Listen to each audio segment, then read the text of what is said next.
உங்க வாழ்க்கையை ஆண்டவரை மட்டும்தான் நம்பி ஆரம்பிச்சீங்கன்னா, அப்படி ஆரம்பிக்கப்பட்ட உங்க வாழ்க்கையில நீங்க சந்திக்கிற பிரச்சனைகள் அது உங்களை ஒரு நாள் அழிக்காது. நீங்க ஒண்ணு நல்லா புரிஞ்சுக்கோங்க, பேதுரு படகை விட்டு கீழே இறங்கும் போது தனியா தான் இறங்கும். பேதுரு தனியா வந்தான்.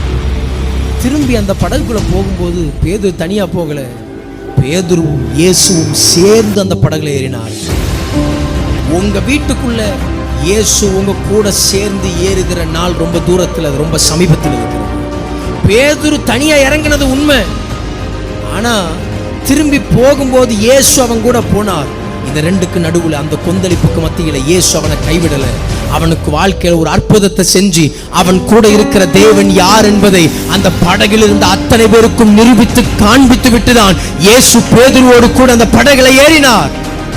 உங்க வாழ்க்கையில சந்திக்கிற பிரச்சனைகள் அத்தனையும் அவர் உங்களுக்கு ஒரு பெரிய விடுதலையை கொடுத்துட்டு உங்க கூட சேர்ந்து அவர் ஏறி உங்க வாழ்க்கைங்கிற படகுக்குள் அவர் வரப்போகிற நாள் ரொம்ப சமீபத்தில் இருக்கிறது.